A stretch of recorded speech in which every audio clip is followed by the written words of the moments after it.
Why don't you step back over off the sidewalk, please, because I'm going to be dealing with this gentleman. Off the sidewalk? What do you mean exactly? Am I not allowed to be on the sidewalk right now?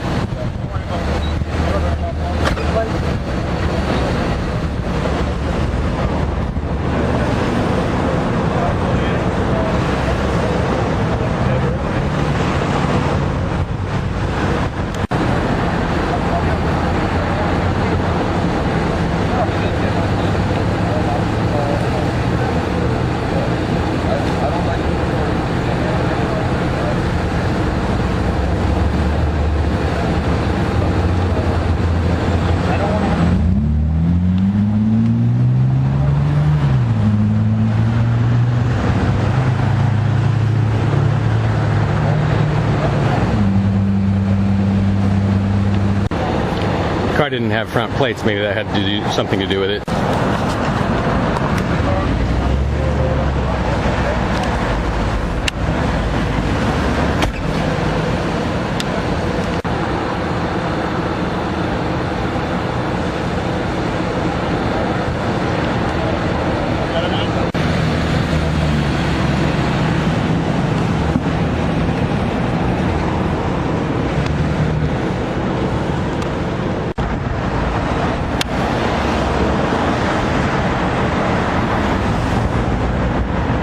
Why is it not my business how my taxpayer money is being used?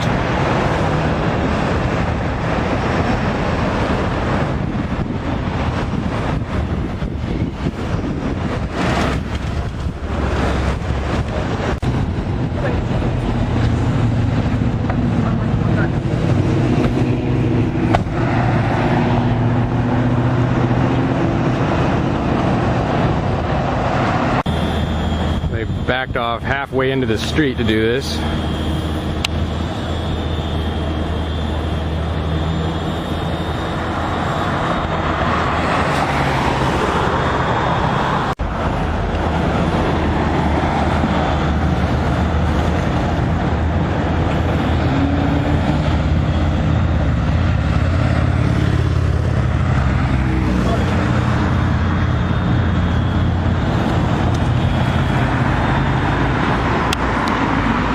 Can you tell me what this arrest was for, what the charge was? You don't know? Okay, thanks.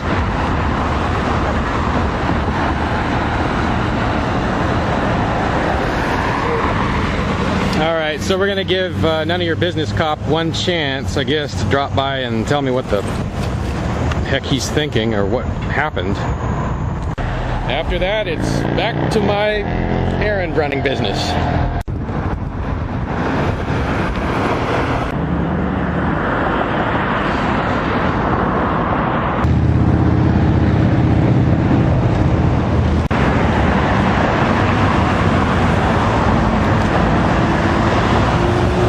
So again, what was that arrest for? Why were you arresting that man? Did he commit a crime with a victim or not?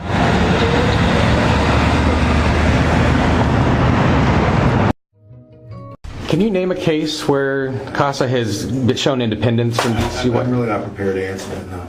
Now, can you tell me what exactly is the status of each GAL? This edition of the Ridley Report is brought to you by Freaking.com.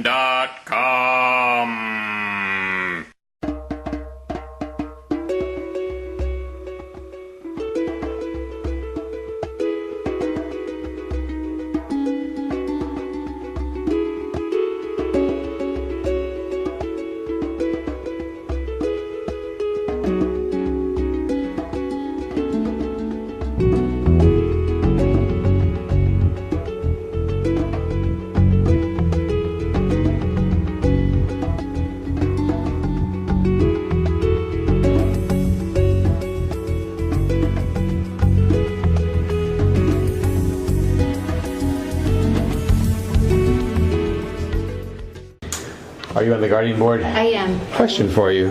What is this about CASA trying to get immunity as an institution? Is it appropriate for you as a public government board member not to answer questions?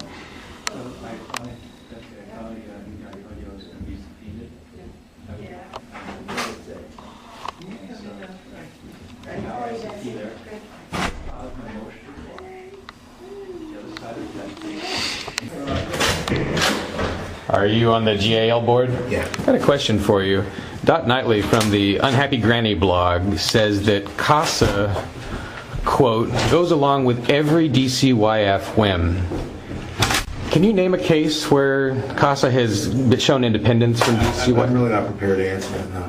Now, can you tell me what exactly is the status of each GAL? Do they receive any taxpayer dollars at all? And if so, how much? You would know that at least, wouldn't you?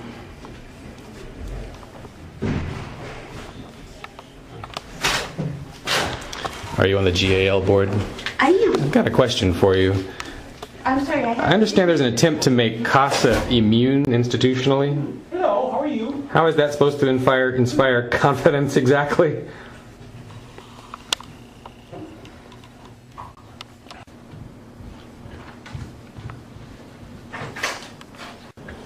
Is Susan coming today? Yes, she is coming. Yeah, okay, yeah. Are you on the GAL board? I am. Question for you. Sure. Why should the public trust CASA if it's trying to get immunity for itself? My understanding is that this is the same structure that's used in other organizations, but beyond that, I don't know. Okay, well, I appreciate the answer. I know you're running late, so I'll let you go, Yes, but thank I you. had to go to retirement. Holy crap. Well, What are you arresting this man for? You've seen the dramatic Liberty arrests in Keene, New Hampshire. Now see 111 reasons why you should move there and reinforce these gutsy activists. Keene's advantages are compelling, and the list of reasons to move has just been updated. For details, visit freekeene.com. Can Trump move the U.S. Embassy from Tel Aviv to Jerusalem? He can, but it would be criminal and a bad idea. When the United States stands with Israel, the chances of peace really rise, and rises exponentially. That's what will happen when Donald Trump is president of the United States.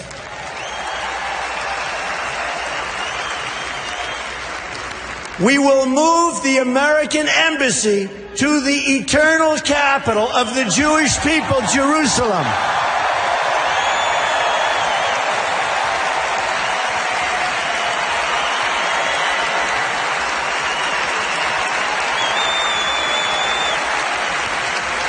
There's nothing eternal about Jerusalem. It was only the capital of all the territory of Israel for a mere 169 years. And as eternally promised to the Jews, God's destruction of Jerusalem in 70 AD mocks that myth. And why do we want a Jewish state when the Bible calls earthly Jerusalem Sodom and Gomorrah, where our Lord was crucified? That was a criminal act, and moving the embassy to Jerusalem is criminal too. For Jerusalem is under military occupation by the Israeli regime. Under the Geneva Convention of 1949, of which America is signatory, an occupying force is forbidden to settle its citizens, and nations must press for a negotiated status before affirming legitimacy. By moving its embassy from Tel Aviv to Jerusalem, America breaks its own binding pledge. Moral high ground falls to the ground when you can't even honor your own word. And those American values that Israel claims to share flies out the window by violating international law crafted to protect the weak from vicious aggression. Jews want all of Palestine for themselves, by theft, by genocide, by ethnic cleansing for their Greater Israel agenda. Now, if Palestine were declared a state, then Israel would be in breach of UN Charter's Article 51 that grants the states the right of collective self-defense. Bye-bye to Israel's settlers, walls, fences, checkpoints, and soldiers from the occupied lands. And guess what? A Palestine Declaration of Independence was proclaimed by the governing arm of the Palestinian people in 1988, fixing its validity on the UN Partition Plan of 1948. 136 countries recognized the declaration. Now the UN must discharge its duty by fully recognizing the state of Palestine. But as long as the tail, Israel, wags the dog, Jumerica, that's not going to happen. We've had enough bad ideas. Making Israel a state was the first one. And moving the embassy to Jerusalem means more wars for Israel and more blowback in America's face. America hasn't learned History 101 just quite yet.